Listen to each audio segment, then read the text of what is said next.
नमस्ते सदावत्सले मातृभूमि। दिल्ली की एक पत्रकार अंजू पंकज लगभग 11-12 वर्ष वो आज तक में रहीं, फिर सहारा समय में लंबा समय उन्होंने दिया। उनकी लगभग पत्रकारिता जीवन 25 वर्ष है। उन्होंने मेरा समय मांगा राहुल गांधी के विषय में। राहुल गांधी के विषय पर जैसे वो जानना चाहती थीं और देश को बताना चाहती थीं कि आखिर राहुल गांधी सुप्रीम कोर्ट क्यों नहीं गए, आखिर राहुल गांधी जो जो संसद में उनकी सदस्यता रद्द हुई है उसको लेकर उन्होंने अपील क्यों नहीं की, आखिर क्या कारण है, कौन है पीछे से जो राहुल गांधी को निपटा रहा है, कौन है जो राहुल गांधी के पीछे पड़ा हुआ है। राहुल गांधी और कांग्रेस कोर्ट में जाने के बजाय रोड पर क्यों आज की तारीख में है। ये बहुत सारे प्रश्नों पर उन्होंने मेरे से प्रश्न किए। मैंने इन पर अपने जवाब देने की कोशिश की है और उस इंटरव्यू से उनसे आग्रह किया कि वो इंटरव्यू मुझे दे दिया जाए। वो इंटरव्यू इसके साथ मैं आपको सुनाना चाहता हूं ताकि मेरे दर्शक जो जो मेरे साथ दिल से जुड़े हुए हैं वो भी उसको सुन सकें। तो फिर अंजू पंकज के साथ मेरा वो इंटरव्यू मैं आपको सुनाने की कोशिश करता हूँ। नमस्कार दुबे जी, बहुत बहुत स्वागत है आपका मेरे चैनल पर। जी नमस्कार। मैं आपसे ये समझना चाह रही हूँ कि कांग्रेस में एक तो राहुल गांधी की लोकसभा की सदस्यता जाने के बाद हंगामा बरपा हुआ है और दूसरे ये लोग अडानी की मांग पर, पूरा का पूरा विपक्ष अभी भी जेपीसी की मांग पर अड़ा हुआ है। आज भी संसद में हंगामा हुआ है। ये जेपीसी की जो बनाने की मांग है, ये कितनी उचित लगती है, वो भी तब जब अडानी का संसद से कोई लेना देना नहीं है। ऐसा है कि ये मामला एक्चुअली अडानी का नहीं है। ये क्या है कि कांग्रेस की विफलता उनको समझ नहीं आ रहा कि वो आखिर करें क्या। तो कोई एक मुद्दा लेके जिससे सेंटिमेंट भड़क सकता है उसकी वो बात करने लगते हैं। हकीकत ये है कि सेबी इस पर इन्वेस्टिगेशन बिठाए हुए है। सुप्रीम कोर्ट की मॉनिटर्ड कमेटी इस पर बैठी हुई है जो कानूनों की देख रही है कि कानूनों में क्या कम ज़्यादा है। क्या सुप्रीम कोर्ट की कमेटी की रिपोर्ट आने से पहले जेपीसी की आवश्यकता है क्या? भाई जेपीसी की आवश्यकता तब आती है जब कोई एक्सपर्ट कमेटी की रिपोर्ट आ जाए, फिर उस पर संसद के लोग जेपीसी चर्चा करें और उसके बाद संसद को प्रपोज करें। लेकिन आप किसी कमेटी की रिपोर्ट आने से पहले ही ये कहते हैं कि जेपीसी लाना है और हमें अडानी पर चर्चा करनी है, तो आप चर्चा किसी पर कर सकते हैं। जो मैं समझ पाता हूं कि संसद में एक और बड़ा खेल होता है। वो खेल बड़ा ये होता है कि अपोजिशन के पास जब कुछ होता नहीं है तो किसी बड़े व्यापारी को पकड़ लो और उसकी इन्वेस्टिगेशन करनी शुरू कर दो।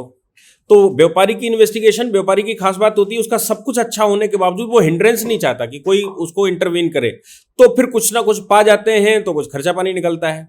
ये भी एक कारण कांग्रेस का हो सकता है कि वो जबरदस्ती का जेपीसी मांग कर ये अडानी के अकाउंट देखना चाहते हो, उनसे वसूली का रास्ता खुलेगा, बहुत सारे और रास्ते खुलेंगे।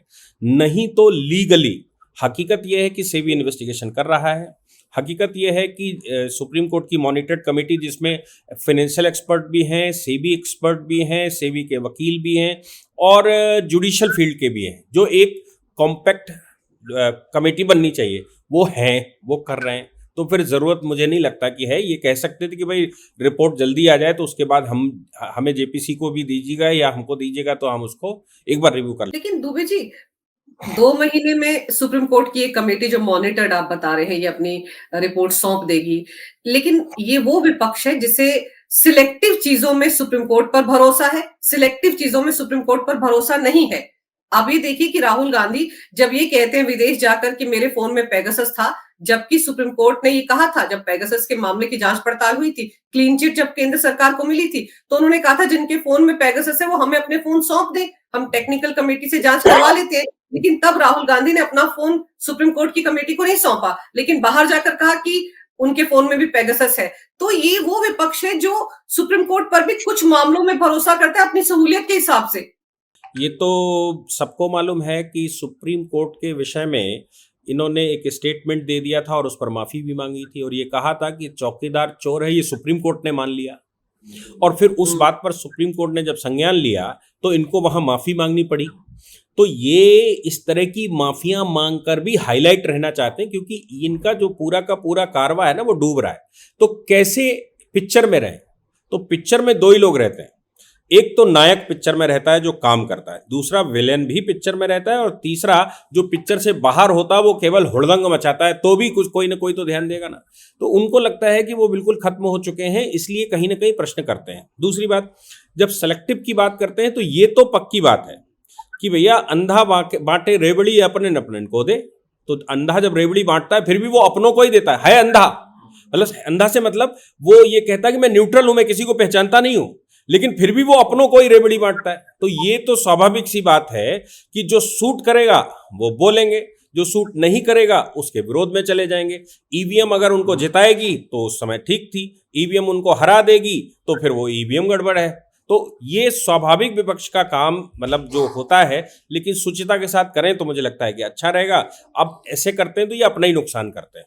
और राहुल गांधी के मामले को आप कैसे देखते हैं? लोकसभा की सदस्यता तो उस मामले के चलते गई जिसमें उन्होंने बयान दिया था, पूरे के पूरे मोदी समुदाय को टारगेट किया था, बल्कि मोदी समुदाय को चोर कहा था। लेकिन जिस तरह का नैरेटिव ये फैलाने की कोशिश कर रहे हैं कि अडानी के विषय पर बोलते हैं, पीएम मोदी से सवाल उठाते हैं, इसलिए उनकी सदस्यता चली गई। तो ये जो मामला है, ये कांग्रेस के लिए फायदेमंद सौदा साबित हो सकता है या फिर घाटे का सौदा साबित हो सकता है, जिस तरह से इसे उठाया जा रहा है? देखिए, ऐसा है कि एक बहुत पहले गाना आया था, ये जनता है ये सब जानती है।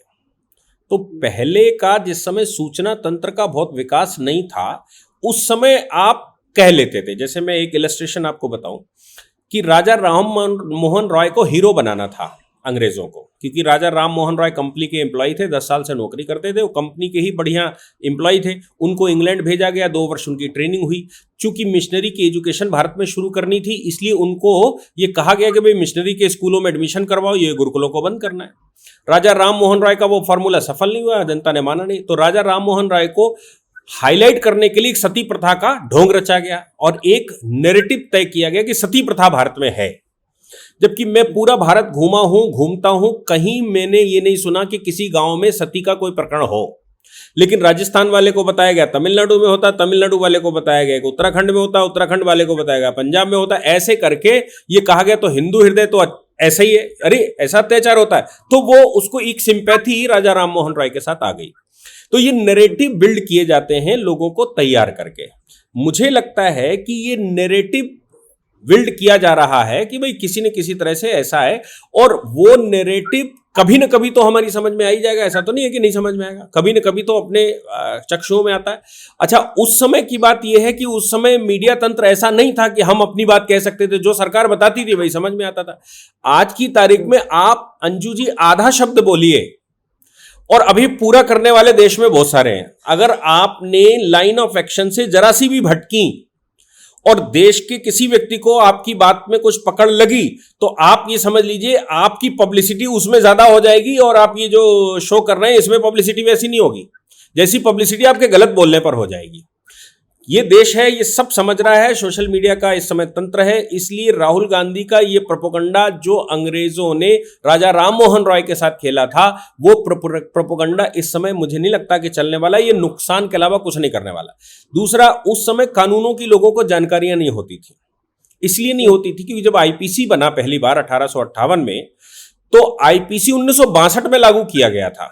4 साल तक सिर्फ पब्लिसिटी करी थी सरकार ने, अंग्रेजों ने, कि भाई लोग जान तो जाएं कि आखिर ये क्रिमिनल लॉ होता क्या। क्योंकि हमारे यहां तो क्रिमिनल लॉ ही नहीं होता था, क्योंकि हम तो धर्म के आधार पर चलने वाले लोग थे और हम ये मानते थे कि धर्मो रक्षति रक्षता, हम धर्म पर चलेंगे तो धर्म मेरी रक्षा करेगा। इसलिए हमारे लिए कानूनों की आवश्यकता ही नहीं थी, हमारे पास कानून नहीं हुआ करते। लेकिन अंग्रेज लेकर आया था तो उसने पब्लिसिटी करी 4 साल। आज की तारीख में कानून पार्लियामेंट में आने से पहले लोग जान जाते हैं कि इसके अंदर आपकी मंशा क्या है। आपको याद है ना, वो एक कानून ये लोग लाए थे सांप्रदायिक हिंसा वाला, वो पेश करने से पहले देश में हंगामा हो गया था। तो आज वो देश नहीं है। आज हमारा देश सूचना तंत्र का महारथी देश है, और विश्व में मुझे लगता है कि हमसे ज्यादा तेज सूचना तंत्र किसी का नहीं होगा, क्योंकि सारे सोशल मीडिया के प्लेटफॉर्म हमारे यहाँ फलते फूलते हैं। नहीं तो अगर हमारे यहाँ से बैन लग जाए तो वो उभर कर नहीं खड़े हो पाते। तो अभी जो राहुल गांधी कर रहे हैं या कांग्रेस सोच रही है कि हम नैरेटिव बिल्ड कर देंगे, वो मुझे नहीं लगता कि वो नैरेटिव बिल्ड कर पाएंगे और कहीं शिफ्ट कर पाएंगे। बिल्कुल सेम वैसे ही जैसे मनीष सिसोदिया का मामला आया और लोगों ने कहना शुरू किया कि भाई ये तो उच्च शिक्षा मंत्री है, बहुत अच्छा शिक्षा मंत्री है। अरे शराब घोटाले की बात है और शिक्षा मंत्री की दुहाई दे रहे हो। तो लोगों ने तुरंत ट्रोल कर दिया, भैया शराब का मामला है, शराब की बात करो, शिक्षा मंत्री की बात मत करो। वैसे ही ये अगर अपने कुकृत्यों को जो इन्होंने किए हैं, एक पार्टिकुलर समाज को पूरे देश का चोर बता दिया और उसके बाद इनको सजा हुई और कोर्ट में माफी मांगने को भी तैयार नहीं हुए, क्योंकि इस तरह के मामलों में क्या होता है कि कोर्ट के सामने जब आप प्रेजेंट हो और कोर्ट से ये कहें कि साहब हम माफी मांगते हैं, तो कोर्ट जनरली 1-2 दिन की सजा देकर छोड़ देता है। लेकिन जब आप ये कहते हो कि मैं दया नहीं चाहिए, मुझे तुम्हारी भीख की आवश्यकता नहीं, तो कोर्ट फिर पूरी सजा देता है। तो इनका जो एरोगेंसी थी उसकी वजह से ये सब कुछ हुआ और अब उसको ये रिवर्ट करना चाहते हैं अडानी की फोटो लगाकर। लेकिन क्या देश को पता नहीं कि क्या हो चुका है? दूसरा, फिर इन्होंने एक नैरेटिव तय करने की कोशिश की कि पार्लियामेंट ने इनकी सदस्यता खत्म कर दी, बहुत जल्दी क्यों कर दी, ऐसा क्यों कर दिया, वैसा क्यों कर दिया, जबकि लिली थॉमस का जजमेंट खुद में ये कहता है कि इमीडिएटली सीज हो जाएगी, वो डिस्क्वालीफाई हो जाएगा। जैसे ही 2 साल की सजा कोर्ट ने प्रोनाउंस की और वो पब्लिश हुई, वैसे ही डिस्क्वालीफाई हो जाते हैं बाय ऑपरेशन ऑफ लॉ। मैं आपको एक फर्क बताता हूं जी। 2 बातें हैं, एक कृत्य होता है बाय एक्ट ऑफ पार्टीज और दूसरा होता है बाय ऑपरेशन ऑफ लॉ, और तीसरा अगर उसमें जोड़ना चाहे तो बाय एक्ट ऑफ गॉड। तो जो भगवान के हाथ में है वो अपने हाथ में है नहीं। दूसरा, एक्ट ऑफ पार्टीज मतलब हम कुछ करते हैं जिसकी वजह से आपके ऊपर कोई एक्शन रिएक्शन हुआ। तीसरा है कि कानून भारत में है और कानून से स्वतः हो जाता, किसी को करने की जरूरत नहीं पड़ती। तो ये जो इनकी सदस्यता गई है ये बाय ऑपरेशन ऑफ लॉ गई है, ये पार्लियामेंट ने की नहीं है। पार्लियामेंट में इवन लोकसभा के स्पीकर का कोई रोल ही नहीं है और पार्लियामेंट ने भी इनकी सदस्यता न जाने की केवल नोटिस किया है उन लोगों को जो इनको बेनिफिट देते थे being a member of parliament. मतलब एमपी होने के नाते जो फैसिलिटी मिलती है, जो फैसिलिटी देने वाले लोग हैं उनको इन्फॉर्म किया है, क्योंकि 23 तारीख को जजमेंट के उपरांत इनकी सदस्यता सीज हो गई है, इसलिए आपको सूचित किया जाता है कि अब ये सदस्य नहीं है। ये नहीं किया कि हम सदस्यता खत्म करते हैं या ऐसा करते हैं वैसा करते हैं। और ये पूरे देश में मुझे लगता है कि सोशल मीडिया पर खूब चल रहा है, लोग लिख रहे हैं, लोग बोल रहे हैं।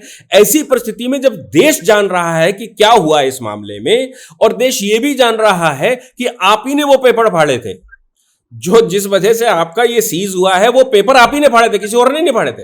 तो आपके पेपर फाड़ने की वजह से ही आपको सजा हुई है। आपने जो अनादर किया किसी कागज का, पार्लियामेंट के किसी बिल का, उस अनादर ने अपना प्रतिशोध ले लिया है। लेकिन आप अब उसको बिल्ड करना चाहते हैं कि नहीं, अडानी का मैंने इश्यू उठाया इसलिए ऐसा हो रहा है। तो मुझे लगता है कि देश के लोग बड़ी आसानी से समझ रहे हैं और ये निगेटिव जा रहा है, क्योंकि एक झूठा जब लगातार झूठ बोलता है तो फिर लोग उसकी बात सुनना बंद कर देते हैं और ये कहते हैं कि भाई अब कहां तक यार, इनका तो झूठ ही बोलते हैं। तो अब मुझे लगता है देश में सिर्फ एक नैरेटिव रह गया है कि राहुल गांधी झूठ बोलने के अलावा कुछ करने वाले नहीं है और इनकी सदस्यता जाए या ना जाए, इन्होंने झूठ बोल के ही काम चलाना। चाहे ये इंग्लैंड में जाए तो झूठ बोलना है, ऑक्सफोर्ड में जाए तो झूठ बोलना है, पार्लियामेंट की बात में तो झूठ बोलना है, इनको सुप्रीम कोर्ट के नाम से तो झूठ बोलना है। अब पेगासस इनके उसमें मिला, सुप्रीम कोर्ट ने जब मॉनिटरिंग करवाई थी और कहा था कि मोबाइल जमा कर दो, तो क्यों नहीं जमा किया था? और पेगासस मिल कैसे गया, इनको कैसे पता लग गया? एक्सपर्ट कमेटी को तो किसी के पास मिला नहीं, इनको मिल गया साहब। तो फिर ये झूठ जो है, इन पर कितने केस चलाए जाए? 10 केस चल रहे हैं इनके ऊपर सिर्फ इसी डिफेमेशन पर, जो झूठ बोले हैं। और इसके अलावा सदस्यता खत्म होने का केस चल ही रहा है, वो किस दिन खत्म हो जाएगी ये भी पता नहीं है। वो तो केंद्र की सरकार मुझे लगता है कि वो अपने ऊपर नहीं लेना चाहते, इसलिए वो रोके हुए हैं, नहीं तो सदस्यता जा चुकी है इनकी। तो इनका जो अपना स्टाइल है वो सिर्फ इतना है कि ये झूठ बोलकर सिर्फ हाईलाइट रहना चाहते हैं और ये समझते हैं कि ये झूठ बोलेंगे और देश समझ नहीं पाएगा, क्योंकि सबसे ज्यादा ज्ञानी यही हैं, सबसे ज्यादा बुद्धिमान यही हैं। और ये जो नैरेटिव तय करते रहे, जो अभी तक चलते रहे, वो अभी भी चलेंगे। अब ऐसा नहीं है, क्योंकि इनके पिताजी ही, इनके स्वयं के पिताजी ही आईटी को हिंदुस्तान में लेकर आए थे। वो आईटी ही इनका सबसे बड़ा नुकसान कर रही है इस समय।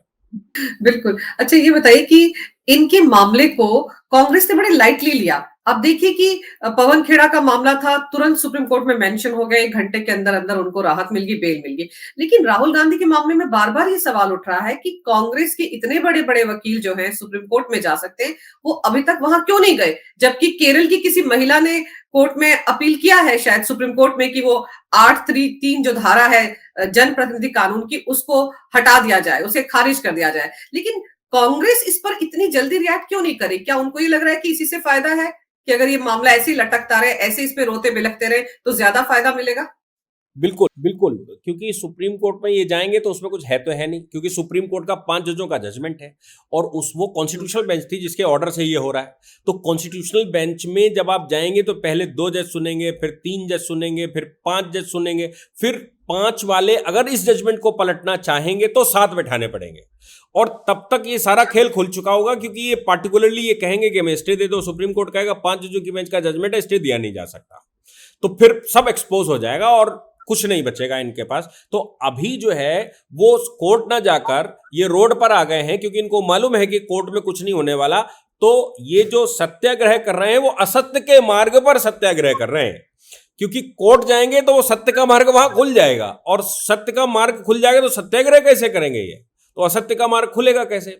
दूसरी बात जो आपने कही वो बहुत महत्वपूर्ण है, मैं उसको पिछले कई दिनों से बोल रहा हूं, वो ये है कि ये पुलिस केस तो है नहीं। हुँ। पुलिस केस मैं आपको थोड़ा सा डिस्टिंक्शन बता दूं कि हम जी, दो तरह जी, के जी। जनरली केस करते हैं। एक तो है जो पुलिस में एफआईआर होती है, तो एफआईआर में पुलिस इन्वेस्टिगेशन करती है, अपनी रिपोर्ट लगाती है, तब कोर्ट कॉग्निजेंस लेता है।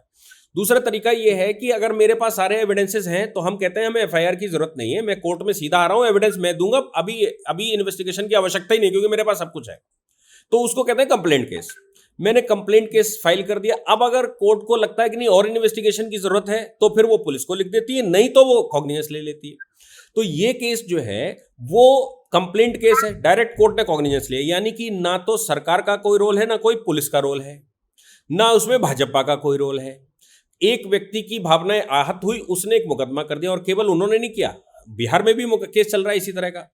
और मैं तो ताज्जुब करता हूं क्योंकि मोदी समाज कुछ राज्यों में एससी भी है, हो सकता है कि अच्छा, उन राज्यों में भी वो एससी एसटी का केस बनेगा, जहां तक मेरी अभी तक तो जानकारी है। ओबीसी ओबीसी ही है ना? हाँ नहीं, ओबीसी तो जनरलाइज ज्यादातर राज्यों में, कुछ राज्यों में मोदी समाज एससी भी है।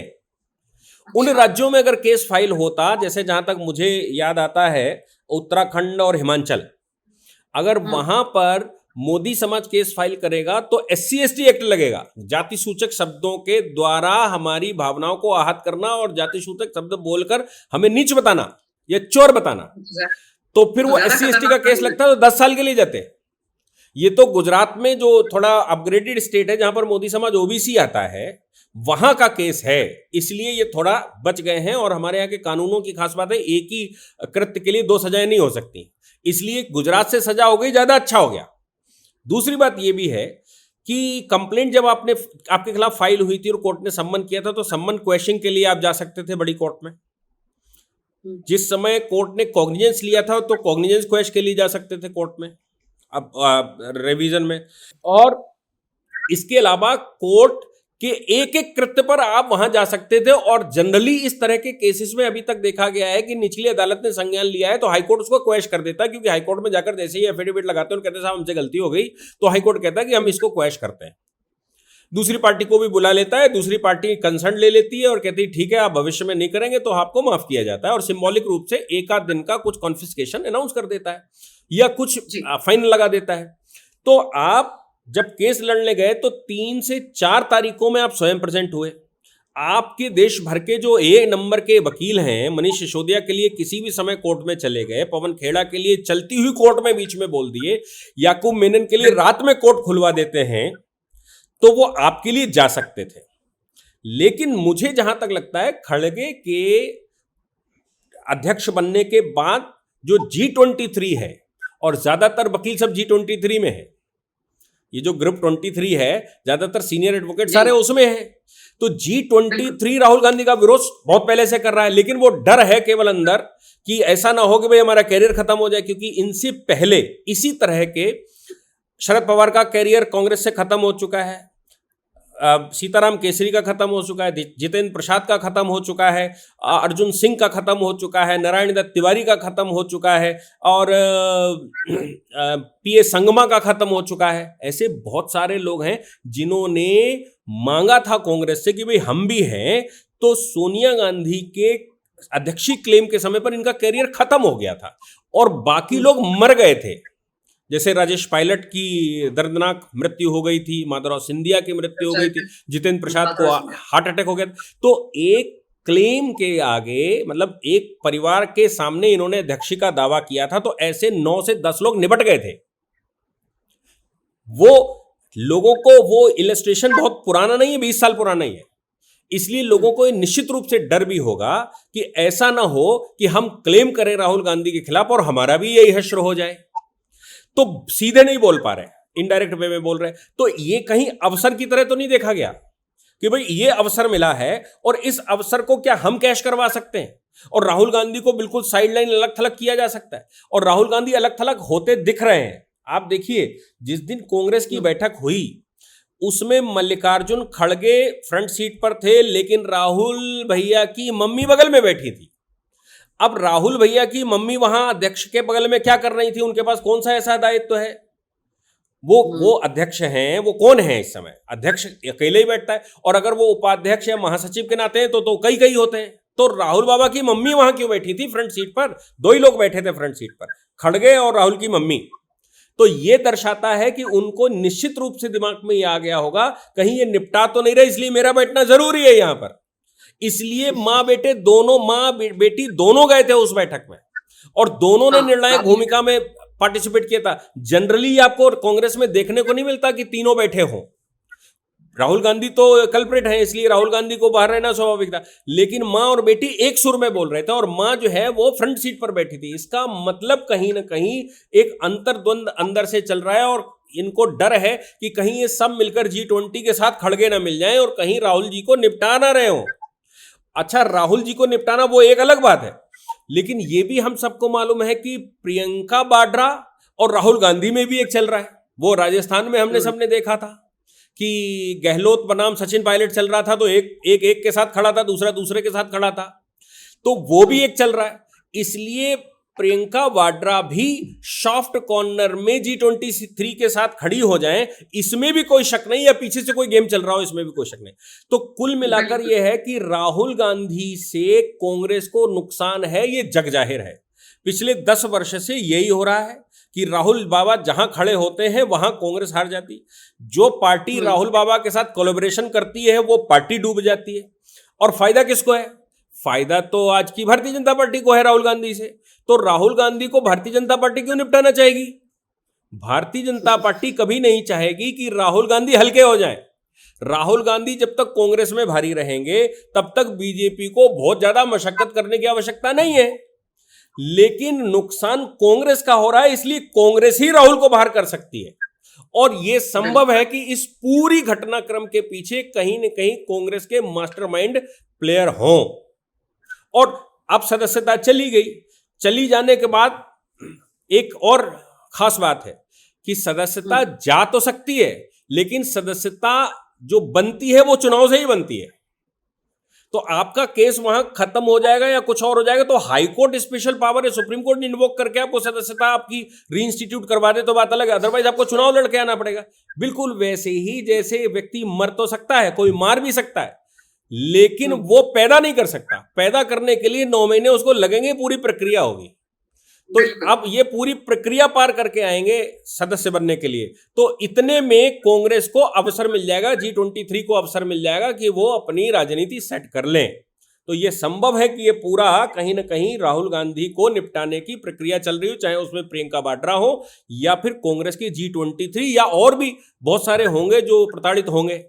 तो बीजेपी के ऊपर इल्जाम लगाकर ये सिर्फ क्वेश्चन खड़े कर रहे हैं। बाकी मुझे नहीं लगता कि बीजेपी ऐसा कुछ सोच रही होगी, क्योंकि फायदेमंद सौदे को कोई क्यों तोड़ना चाहेगा, क्यों छोड़ना चाहेगा।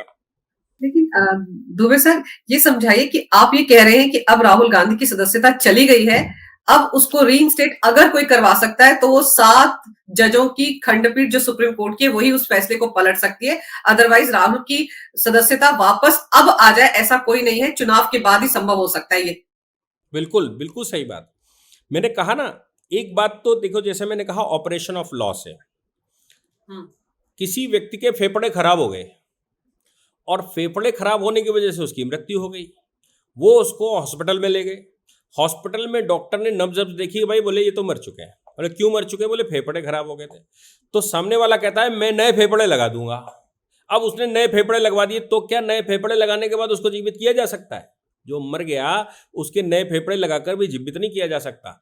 अब वो पुनर्जन्म लेगा, अब उसको अगर जीवित किया जाता है तो वेंटिलेटर पर रखना पड़ेगा। हो सकता है कि एक बार रिवाइव हो जाए और वो वेंटिलेटर सिर्फ सुप्रीम कोर्ट है, क्योंकि सदस्यता जा सकती है।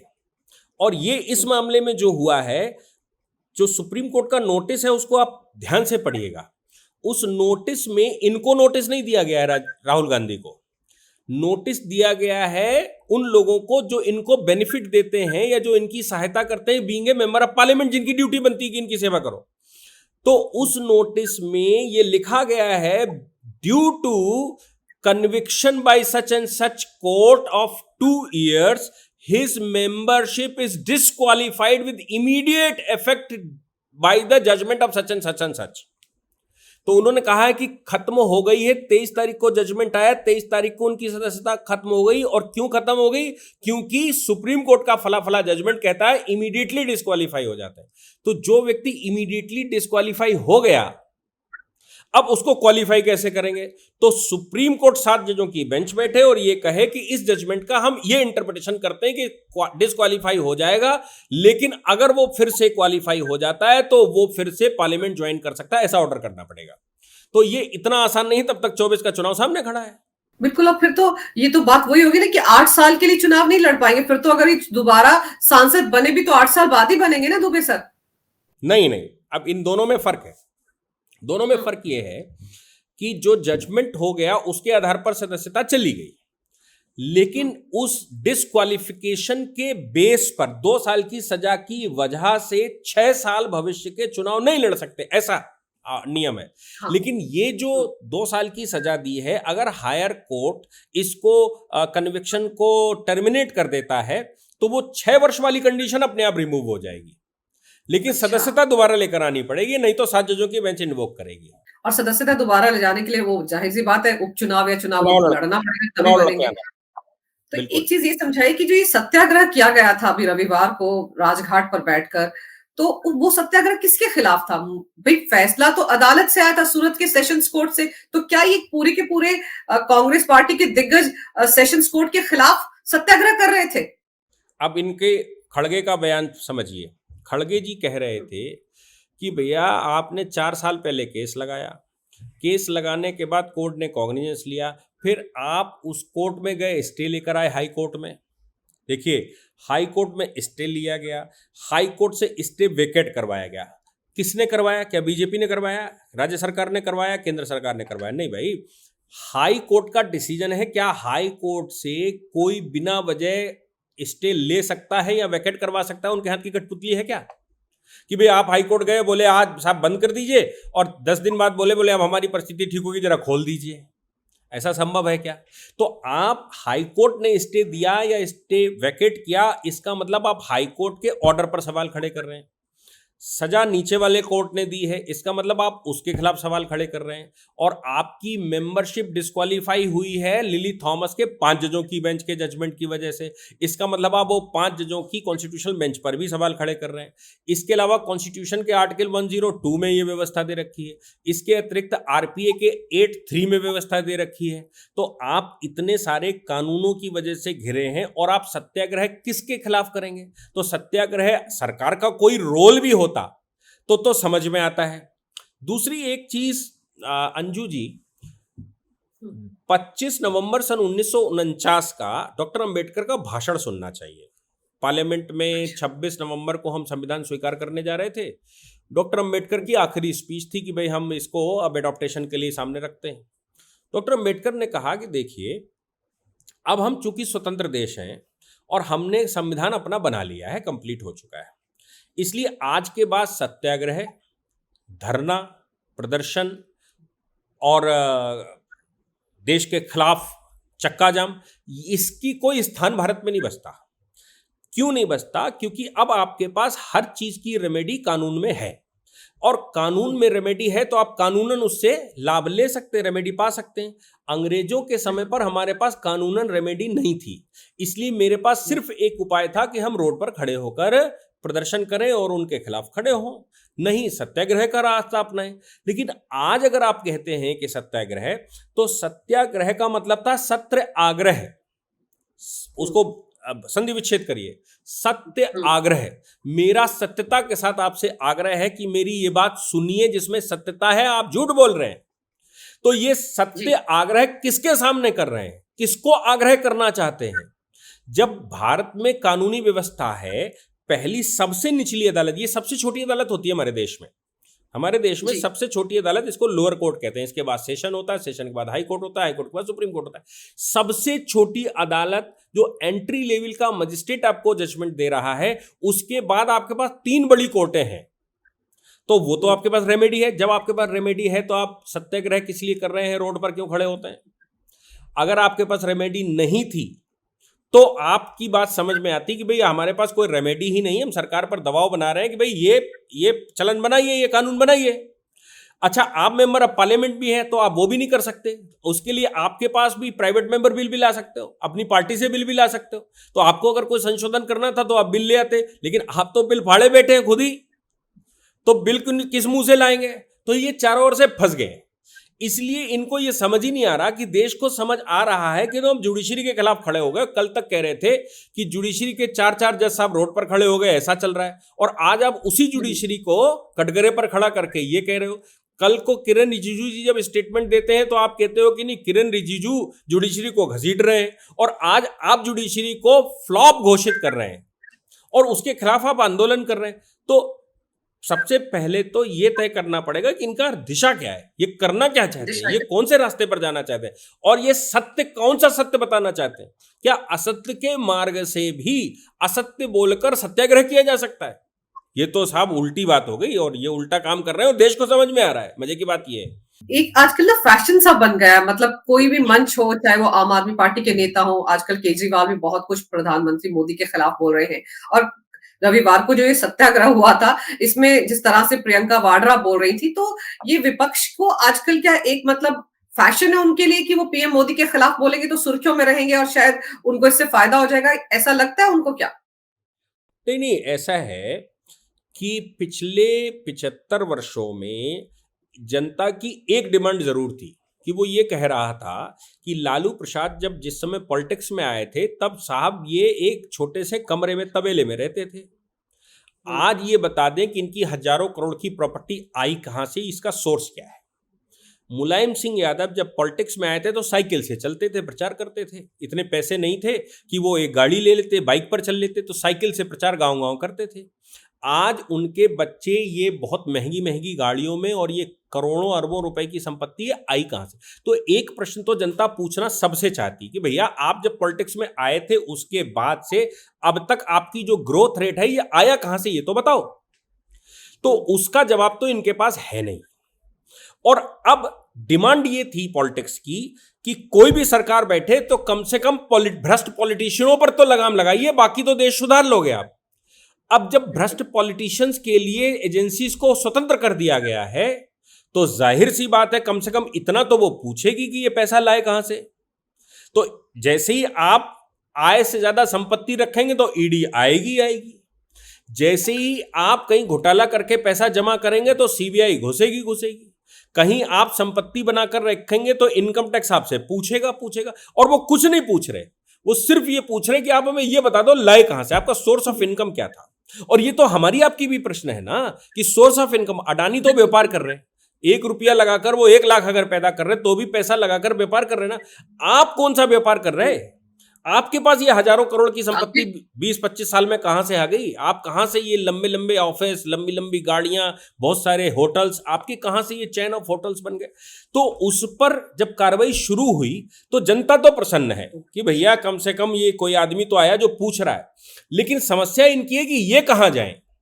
वो अपने एक नायक मूवी आई थी, वो देखी थी अनिल कपूर अनिल की। कपूर वाली। हाँ, तो भाई कौन किस पर साइन करेगा? और फिर बाद में जब वो पकड़ने के लिए वहां फोर्स जाती है तो सब बाथरूम में घुसते हैं। तो वो इस समय चल रहा है। बिल्कुल ऐसा लगता है कि मोदी जी ने भी वो नायक मूवी देखी हुई है और उसका कुछ अंश यहाँ पर फॉलो करवाया जा रहा है, और ये सब इकट्ठे मिलकर कुछ ना कुछ ऐसा करने की कोशिश कर रहे हैं। लेकिन जनता के प्रश्नों का जवाब जनता को मिल रहा है, इसलिए जनता खुश है। ऐसे ही नोटबंदी में भी हुआ था कि सब परेशान थे, लेकिन अगला ही कुछ क्षण बाद, 2 साल बाद चुनाव आ गया, और चुनाव में देखिए कि लोगों ने कहा कि नहीं, एक आदमी तो ऐसा आया जिसने इनके पैसे खुलवाए, गांठ खुलवाई। और मुझे लगता है कि यही अभी भी जनता के दिमाग में, कोई एक आदमी तो आया जो कम से कम इनका खजाना पूछ तो रहा है, हो ना हो कुछ हो वो देखेंगे, लेकिन कोई पूछ तो रहा है कि पैसा कहां से लाओ, और जनता तो जमाने से पूछ रही है। तो अब इनको बिल बिलाकर, बिलों से बाहर निकलकर ऊधम मचाने के अलावा कोई और उपाय है ही नहीं। कोई और उपाय होता तो ये अब तक वो उपाय कर चुके होते, लेकिन इनके पास कोई उपाय नहीं है, तो ये सिर्फ चिल्ला सकते हैं, और चिल्लाने के साथ साथ जो व्यक्ति कर रहा है उसको कटघरे में खड़ा करके, क्योंकि दूसरे पर आरोप लगाना भारत में अब चलन बन गया है अपनी डिफेंस का, कि मैं किसी पर आरोप लगाऊं तो मेरी डिफेंस हो जाएगी कम से कम। तो वो अब मोदी जी के खिलाफ आरोप लगाएं क्या, कैसे लगाएं, कहां से लाएं आरोप, तो कुछ मिल तो रहा नहीं है। इसलिए अब वो, और खुद भी फंसे जा रहे हैं, तो इसलिए कोई ना कोई उपाय करके ये अपने लाइमलाइट में रहते हैं कि हो सकता है कि रायता फैला दें तो शायद मैं बच जाऊं। लेकिन ये बचने वाले, मुझे नहीं लगता कि बचने वाले कोई भी हैं।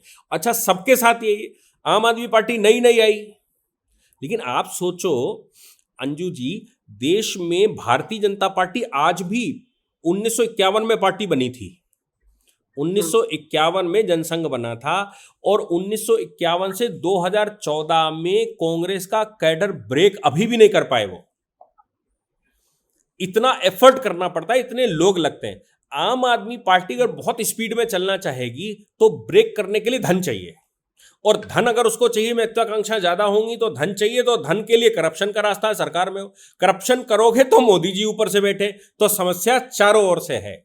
इसलिए ये सब चूंकि एक ही रोग से पीड़ित हैं, चूंकि एक ही डंडे के तहत दबे हुए हैं, तो एक ही सी आवाज है सबकी। बिल्कुल एक ही सी आवाज है। और मजेदार ये है दुबे जी की, कभी ये लोग 8 पार्टियां चिट्ठी लिखती है पीएम मोदी को, कभी राष्ट्रपति को, और अब सुप्रीम कोर्ट पहुंचे हुए हैं 14 पार्टियां, और वहां से एक तरह से भ्रष्टाचार करने का लाइसेंस ही तो मांग रही है कि हम भ्रष्टाचार करें, लेकिन ईडी और सीबीआई हमारे खिलाफ कोई कार्रवाई ना करे। यही अभयदान तो मांगा जा रहा है वहां से। लेकिन आप सोचो कि सीबीआई का, मनमोहन सिंह जी ने एक संशोधन लाई थी, section 6A, Delhi special police establishment act है जिसके तहत सीबीआई बनती है।